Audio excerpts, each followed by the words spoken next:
দর্শক, চট্টগ্রামের হালি শহরের আই ব্লকের 4 নম্বর রোডে একটি এলাকায় ভয়াবহ অগ্নিকাণ্ডের ঘটনায় অন্তত 15টি বসতবাড়ি পুড়ে ছাই হয়ে গেছে। আমরা এই মুহূর্তে সেখানে রয়েছি। আমরা এখানে এসে যেটা দেখতে পেয়েছি, 15টি বসতবাড়ি পুড়ে ছাই হয়ে গেছে এবং সেখানে ধ্বংসস্তূপের মধ্যে পোড়া যে জিনিসগুলো, এখানে বিভিন্ন আসবাবপত্র, সেগুলো নিশ্চয়ই দেখতে পাচ্ছেন। এখানে বিভিন্ন বাড়ির জিনিসপত্র সহ এখানে বিভিন্ন সার্টিফিকেটের কিছু ছবিও দেখতে পাচ্ছি। সার্টিফিকেট পর্যন্ত পুড়ে ছাই হয়ে গেছে। এবং আরেকটি বিষয় যেটি বলা দরকার, সেটি হচ্ছে এখানে সব কিছু পুড়ে ছাই হয়ে গেলেও পবিত্র কোরআনের কিছু পাতা, পবিত্র কোরআনের একটি ছবি কিন্তু অক্ষত রয়ে গেছে এবং সেটি আপনারা নিশ্চয়ই দেখতে পাচ্ছেন। এই যে পবিত্র কোরআনের যে কোরআন, সেই কোরআনের যে পাতাগুলো, সেগুলো কিন্তু অক্ষত অবস্থায় রয়েছে। যদিও এখানে যে আলমারি সহ বিভিন্ন যে তৈজসপত্র এবং বিভিন্ন জিনিসপত্র রয়েছে, সেগুলো পুড়ে পুরোটাই ছাই হয়ে গেছে বলা যায়।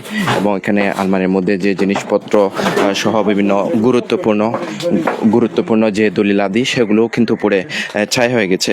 এবং পাশাপাশি এখানে প্রায় 10 থেকে 15টা বাড়ি কিন্তু এই অগ্নিকাণ্ডে ক্ষতিগ্রস্ত হয়েছে এবং বিপুল পরিমাণ ক্ষয়ক্ষতির আশঙ্কা তারা করছেন।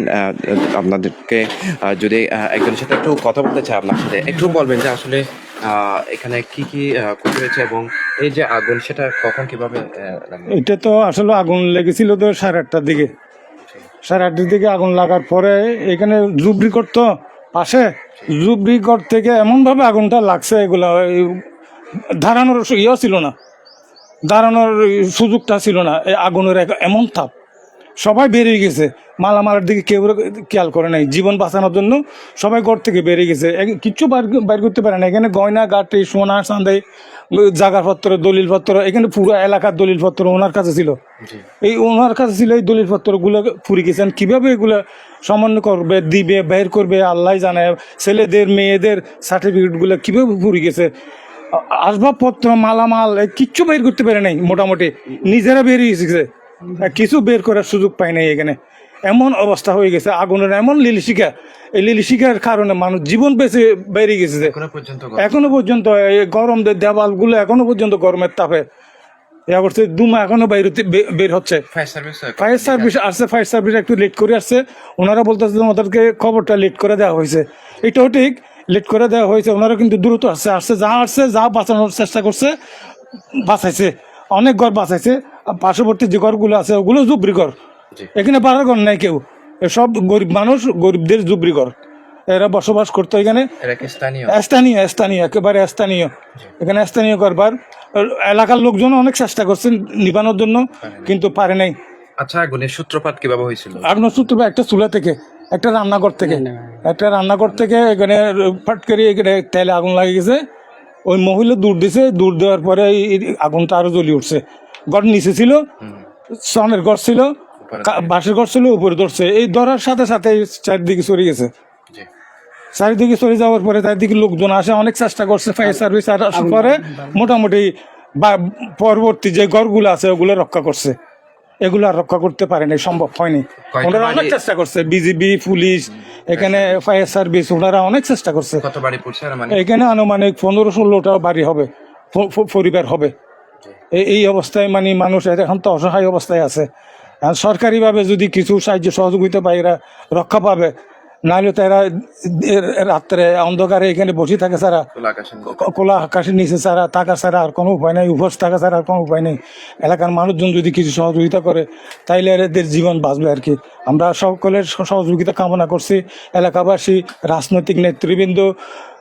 আপনি কি স্থানীয়? আমি স্থানীয়, আমার শ্বশুর বাড়ি এটা। এটা আমার শ্বশুর বাড়ি, আমার শ্বশুর ঘর। ধন্যবাদ।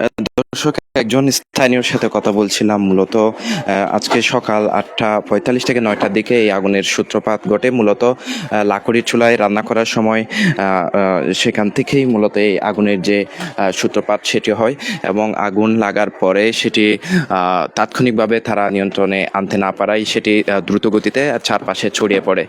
যদিও ফায়ার সার্ভিসকে খবর দেওয়ার পরও তাৎক্ষণিকভাবে 4 থেকে 5টি ইউনিট ফায়ার সার্ভিসে এখানে কাজ করে। তারা আসার পরে মূলত এই যে আগুন সেটি নিয়ন্ত্রণ আসে। যদিও ততক্ষণে পুড়ে এখানে যে আসবাবপত্র, গুরুত্বপূর্ণ দলিলাদি সহ বিভিন্ন এডুকেশনাল সার্টিফিকেট সবগুলো পুড়ে কিন্তু ছাই হয়ে গেছে।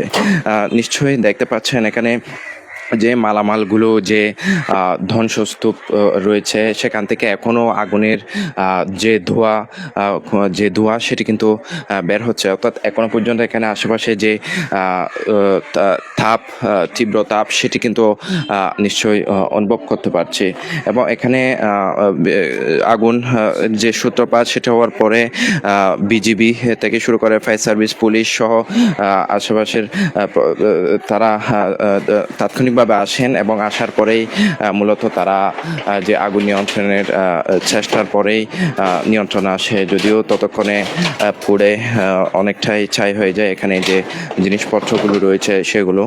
এবং এখানে দেখতে পাচ্ছেন এই যে ধ্বংসস্তূপ থেকে শেষ সম্বলটুকু মূলত খুঁজে বের করার চেষ্টা করছেন বাসিন্দারা।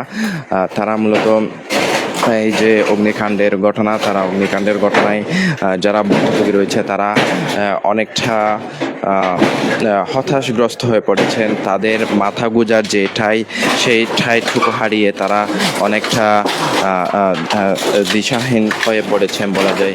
এবং এখানে এখনো পর্যন্ত আগুনের যে ধোঁয়া, সেই ধোঁয়া উঠছে। বিশেষ করে এখানে ঘনবসতিপূর্ণ এলাকা হওয়ায় মূলত আগুনটি দ্রুত চারদিকে ছড়িয়ে পড়ে, এবং আগুন নিয়ন্ত্রণে আসার আগেই কিন্তু এখানে সব কিছু পুড়ে ছাই হয়ে যায়। যদিও এখনো পর্যন্ত এখানে শেষ সম্বলটুকু খুঁজে বের করার চেষ্টা করছেন বাসিন্দারা। যদিও ততক্ষণে পুড়ে সব কিছু ছাই হয়ে গেছে। এখানে এখনো পর্যন্ত ধোঁয়া উঠছে, এবং ফায়ার সার্ভিসের কর্মীরাও এখনো রয়েছেন। তাদের সাথে আমরা কিছুক্ষণ পরে কথা বলবো। এখানে কি পরিমাণ ক্ষয়ক্ষতি হয়েছে, এবং কি পরিমাণ ঘরবাড়ি এবং টাকা পয়সা তারা ক্ষতিগ্রস্ত হয়েছে সেটা এরপরে নিশ্চয়ই জানতে পারবো।